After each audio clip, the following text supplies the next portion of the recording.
দেখছেন কলকাতা টিভি, ভাস্বতী রয়েছে আপনাদের সঙ্গে। শুরু করছি সংবাদ সারাদিন। নিটের রায় নিয়ে এনটিএ কে ভৎসনা দেশের শীর্ষ আদালতের, এবং আজ যে রায় ছিল নিটের রায় নিয়ে, এবার এনটিএ কে ভৎসনা সুপ্রিম কোর্টের। নিট পরীক্ষা নিয়ে এনটিএ ছেলে খেলা করেছে, এমনটাই সুপ্রিম কোর্টের তরফে পর্যবেক্ষণ। পড়ুয়াদের স্বার্থ দেখা হয়নি সুপ্রিম কোর্টের তরফে, এমনটাই জানানো হয়েছে। নিট পরীক্ষা সংক্রান্ত সমস্ত ত্রুটি মেটাতে নির্দেশ দেওয়া হয়েছে। প্রধান বিচারপতি ডিওয়াই চন্দ্রচূড়ের বেঞ্চের নির্দেশ। আপনাদের জানিয়ে রাখবো, নিট ইউজি 2024 প্রশ্নপত্র ফাঁসের মামলায় এবার রায় দিল সুপ্রিম কোর্ট, এবং যেমনটা জানা যাচ্ছে যে নিট নিয়ে এনটিএ ছেলেখেলা করেছে, এমনটাই বলা হচ্ছে সুপ্রিম কোর্টের তরফে। পীযূষ কান্তি নাগ আমাদের প্রতিনিধি রয়েছেন সরাসরি আমাদের সঙ্গে। পীযূষ কান্তি, এই শুক্রবার গোটা দেশ তাকিয়েছিল এই রায়ের দিকে, এবং যেখানে সুপ্রিম কোর্টের মন্তব্য যে এনটিএ ছেলেখেলা করেছে নিট পরীক্ষা নিয়ে। আমরা দেখেছি যে নিট পরীক্ষা একাধিক অভিযোগ সামনে এসেছিল, এবং তার আঁচ পড়েছিল গোটা দেশ জুড়ে পড়ুয়াদের বিক্ষোভ। সব মিলিয়ে সুপ্রিম কোর্টের যে রায়, কি রায় আজ সুপ্রিম কোর্ট দিল, কি বলা হয়েছে দেশের শীর্ষ আদালতের তরফে?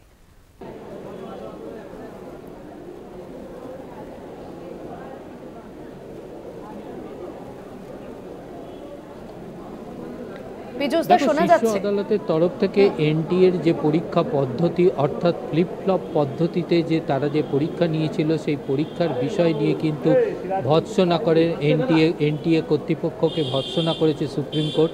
এবং সুপ্রিম কোর্ট পরিষ্কার জানিয়ে দিয়েছে যে এনটিএ কর্তৃপক্ষের কিন্তু এ বিষয়ে যথেষ্ট সতর্ক হওয়া উচিত ছিল। তারা যেভাবে পরীক্ষা গ্রহণ করেছে, সেটা যে সমস্ত পরীক্ষার্থী পরীক্ষা দিয়েছে তাদের স্বার্থ লঙ্ঘিত হয়েছে বলে এমনটাই মন্তব্য সুপ্রিম কোর্টের 3 বিচারপতির বেঞ্চে।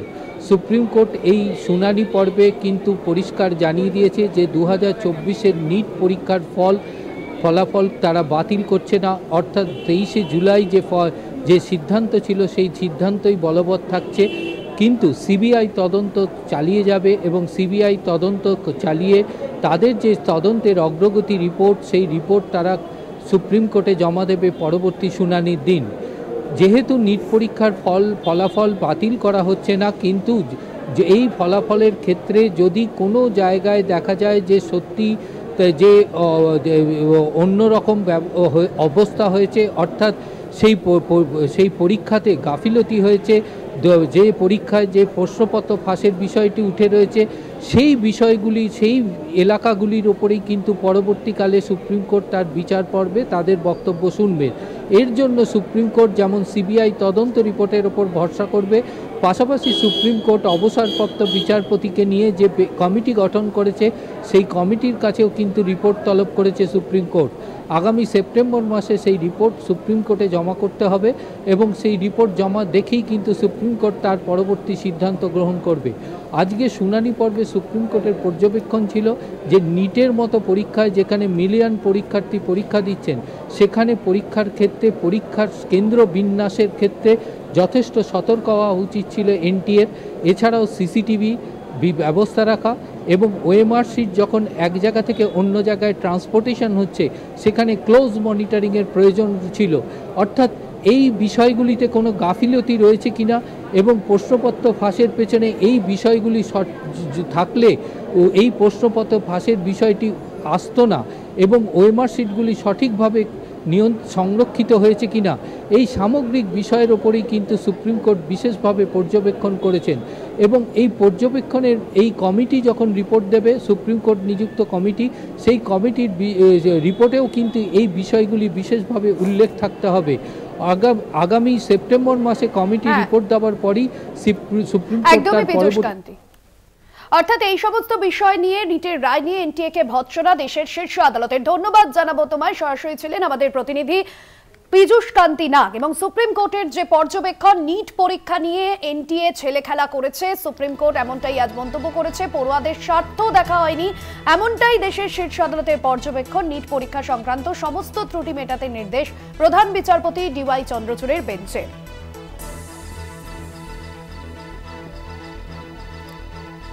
এই নিয়ে আমরা রাজনৈতিক মহলের তরফে বক্তব্য নিয়েছিলাম। তৃণমূল, বিজেপি এবং সিপিএম এর তরফে কি বক্তব্য উঠে আসছে, তৃণমূল, কংগ্রেস এবং সিপিএম এর তরফে কি বক্তব্য উঠে আসছে, পরপর শোনাব। এনটিএ কে নিয়ে নরেন্দ্র মোদী সরকার অনেকদিন ধরেই একটা দুর্নীতির সাম্রাজ্য চালাচ্ছিল, এবং দলের জন্য টাকা তোলার একটা ব্যবস্থা করেছিল। এনটিএর মাথায় যাকে বসানো হয়েছিল তিনি এরই মধ্যে দেখবেন নিঃশব্দে পদত্যাগ করে চলে গেছেন। তার বিরুদ্ধে কিন্তু কোনো ব্যবস্থা নেয়নি নরেন্দ্র মোদী সরকার।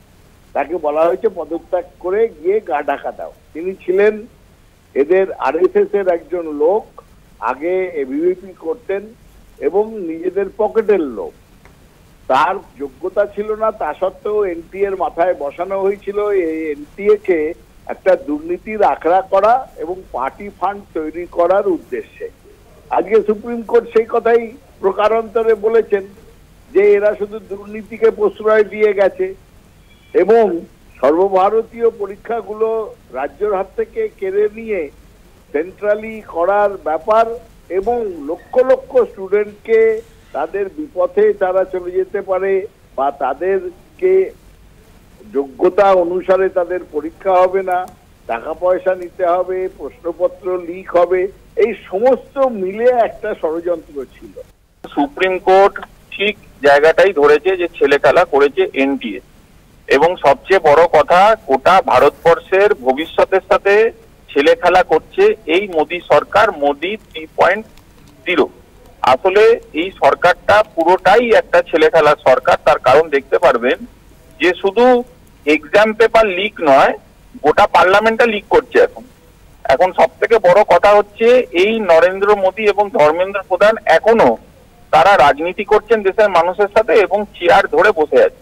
কেন রেজিগনেশন দিচ্ছেন না? রাহুল গান্ধী যখন এই প্রশ্নে বারবার যে ছাত্রছাত্রীদের ভবিষ্যৎ নিয়ে প্রশ্ন করতে যাচ্ছেন, তার মাইক বন্ধ করা হচ্ছে পার্লামেন্ট। এটা একটা গোটা ভারতবর্ষের ডেমোক্রেসি, যেটাকে আমরা গণতন্ত্র বলি, তার জন্য লজ্জা। এবং এই সরকার রেজিগনেশন না দিয়ে তারা তৎপরতা দেখাচ্ছে এবং যারা দেশের চোর তাদেরকে সাহায্য করছে। এই হচ্ছে তাদের আসল পরিচিতি এবং পরিচয়।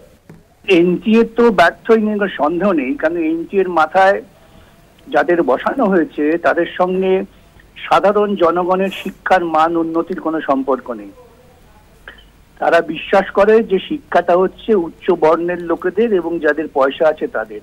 এই সমস্ত দার্শনিক চিন্তার লোকেদের যদি মাথায় বসানো হয় তার অব্যর্থ পরিণতি হচ্ছে এইটা। এবং সেটার জন্য শুধুমাত্র এনটিএ কেন, কেন্দ্রীয় সরকার দায়ী।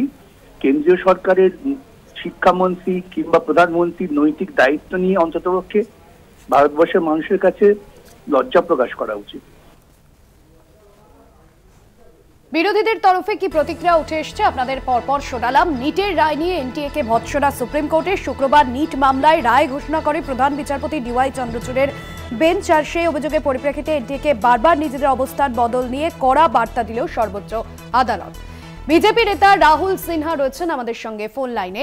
রাহুলবাবু, নিটের রায় নিয়ে এনটিএ কে ভৎসনা। সুপ্রিম কোর্টের নিট পরীক্ষা নিয়ে এনটিএ ছেলেখেলা করেছে, এমনটাই সুপ্রিম কোর্টের মন্তব্য। এবং এই বিষয় নিয়ে বিরোধীরাও ইতিমধ্যে তারা সরব হয়েছেন এবং তারা সরাসরি কেন্দ্রকে আক্রমণ করেছেন যে এই সরকার ছেলে মেয়েদের ভবিষ্যৎ নিয়ে ছেলেখেলা করছে। কিভাবে দেখছেন এই মন্তব্যকে আপনি এবং সর্বোচ্চ আদালতের এই রায়কে? যারা পয়সার বিনিময়ে চাকরি বিক্রি করে তাদের তো এই নিয়ে একটা শব্দ করা উচিত না, গমটা টেনে চুপ করে বসে থাকা উচিত।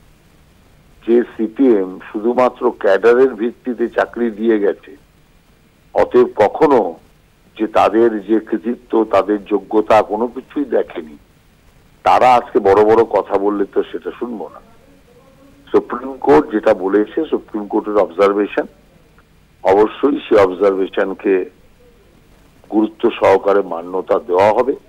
কিন্তু নিটের ঘটনা হওয়া মাত্রই সঙ্গে সঙ্গে সিবিআই ইনকোয়ারির আদেশ দিয়েছে। অতএব তৃণমূল সরকার নয় যে ধামাচাপা দেওয়ার চেষ্টা করেছে। অতএব সেই কারণে আমি মনে করি কেন্দ্রীয় সরকার যথেষ্ট উপযুক্ত সময় উপযুক্ত পদক্ষেপ নিয়েছে। তারপরেও যদি সুপ্রিম কোর্টের কোনো এই বিষয়ে বক্তব্য থাকে, নিশ্চয়ই সেই বক্তব্য যেটা থাকবে তাতে গুরুত্ব সহকারে সবাই সেটাকে পালন করবে। বেশ, ধন্যবাদ আপনাকে। বিজেপি নেতা রাহুল সিনহা ছিলেন আমাদের সঙ্গে ফোন লাইনে।